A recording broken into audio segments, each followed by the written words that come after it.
Слава Украине! Привет всем от Полонского, ребята!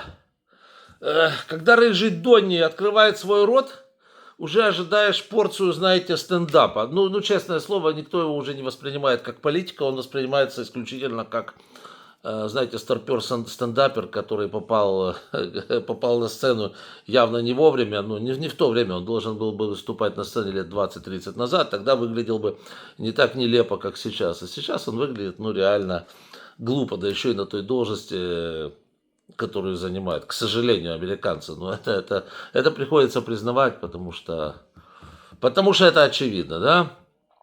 Сейчас пойдет речь о торговой войне с Китаем, которую Трамп превратил уже просто в цирк. Ну, честно, ну такого уже. Так нельзя. Давайте напомню, что Трамп ввел санкции, тарифы, назовите как угодно, в отношении Китая. После чего, когда ему объяснили, что это глупость несусветная, особенно что касается электроники, он часть этих самых тарифов взял и снял, то есть все, что касается электроники, снял. После чего выступил с таким заявлением, что китайцы ему, мол, звонили, официальные представители Китая ему звонили и просили снять тарифы, просили о переговорах и так далее, и так далее. Это оказалось фейком.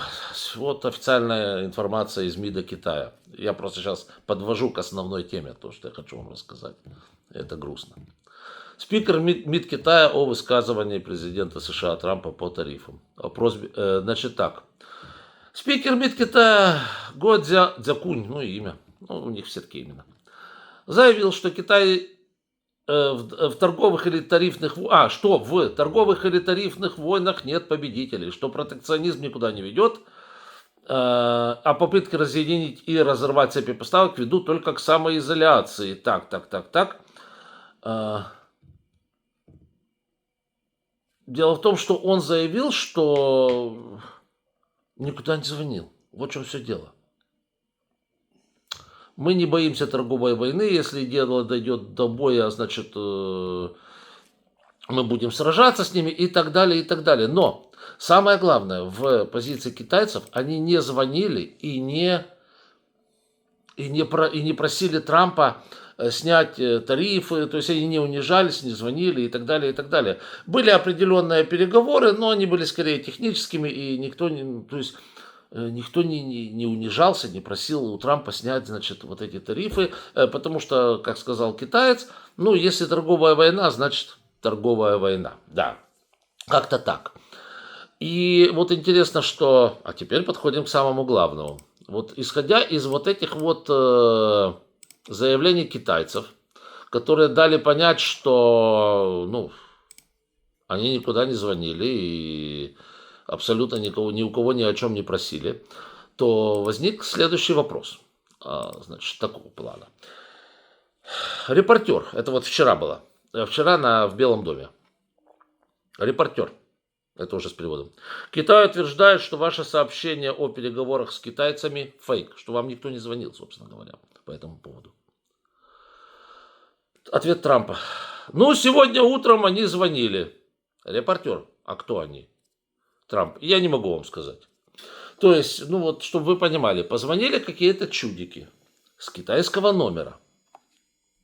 О чем поговорили? Ну, скорее всего, хотели сообщить, что, ну, как обычно звонят, да, ваш номер выиграл 1 000 000, оплатите доставку 1 000 000, да, ну, как обычно, надо же понимать эту всю ситуацию.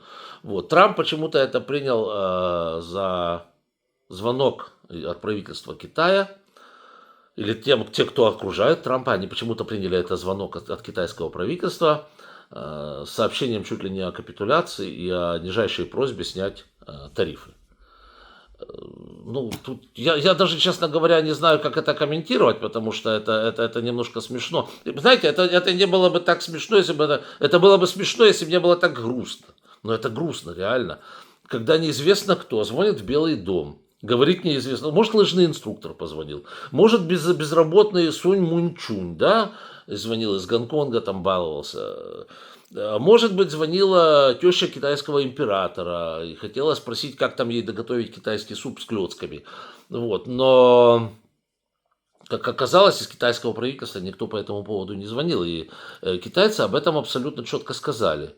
Но Трамп это интерпретировал все, вот звонок тещи китайского императора, интерпретировал по-своему, всем рассказал, что они уже позвонили и попросили о переговорах, и попросили его снять тарифы. Нет, китайцы совершенно не это говорили. Они говорили, что нельзя вводить тарифы без какого-то там, знаете, без взаимных переговоров. Нельзя совершать односторонние шаги. Что торговая война, в торговой войне самое главное, нет победителей, есть только проигравшие. Вот о чем они хотели поговорить. Хотели бы, устами опять-таки спикера МИДа. Но конкретно Трампу никто не звонил. Вот это надо понять, да? И что вам, ребята? Ну, он просто говорит на черное-белое, на белое-черное. Когда его тыкают на пресс-конференции, вот то, что он говорил носом прямо в лайно, американские же журналисты, не китайские, именно американские, а китайских там, понятное дело, нет, и слава богу. Вот, то он просто начинает лгать, изворачиваться, и все, и все, и все. Да, еще один, да. Ну и переходим к нашим делам. Это очередное бредятина Трампа про переговоры. Значит, когда вчера журналисты опять-таки спросили у Трампа, опять-таки там же в Белом доме, опять-таки американские журналисты, вездесущие, молодцы, конечно, красавчики. Спросили его, говорят, а вот мы видим, что вы постоянно давите на Украину. А каким образом вы давите на Россию? Ни один человек это не видит. Ну, блин, расскажите, пожалуйста. Почему вы не давите на Россию? Как это я не давлю на Россию? Вы не знаете, какое я давление оказываю на Россию? Действительно, никто не знает. Вот кто-то из вас может сказать, какое давление оказывает на Россию? Вот один человек из тех, кто меня смотрит там 190 тысяч человек. Да? Вот один из этих 190 тысяч может сказать, какое давление Трамп оказывает на Россию? Я не могу. И, по-моему, ни один нормальный человек не может, потому что этого давления не существует в природе. Вот. Он говорит, вы не понимаете ничего, вы не знаете, вы понятия не имеете, какое я давление оказываю на Россию. Я, ну, честно, блин, никто не имеет понятия, да? А вот на Украину все почему-то видят. Вот каждый первый видит, что он оказывает давление на Украину. Да. Ну, а потом он же, значит, сказал, вот какая уступка со стороны России будет. Ну, Россия не будет захватывать всю Украину, потому что... И не потому что это... Да, Россия не будет захватывать всю Украину. Вот это, значит, у него, с его точки зрения, уступка. У меня, знаете, у меня же чуть язык не проглотил. Россия не будет захватывать всю Украину. А у них захватывалка выросла уже, не? Они не могут захватить село Гапцудрыповка в Донецкой области. Они о захвате Луганской области объявили 2 года назад с половиной. О полном захвате. До сих пор не захватили. Более того, даже отступили. Они Луганскую область еще не захватили. С Донецкого просто молчу. Уже 3 года штурмуют село Белогоровка. 3 года. Там не то, что ни одной хаты не осталось, там ни одного фундамента не осталось. Там не осталось ни одного квадратного сантиметра, не перерытого снарядами и пулями. Но они его не захватили. Они говорит, отказались брать Киев. Вы знаете, мы отказались, я не знаю, я отказался быть мужем английской королевы. С таким же успехом абсолютно, да? Нормально, да?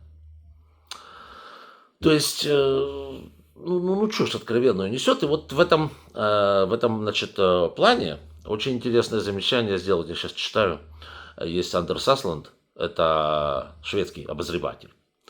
Вот, он пишет... По-английски тут, да, вот цитата такая. Don't Americans understand that Trump is a complete idiot? Неужели американцы не понимают, что Трамп полный идиот? Это не мы, конец цитаты, да, тут я просто процитировал шведского обозревателя.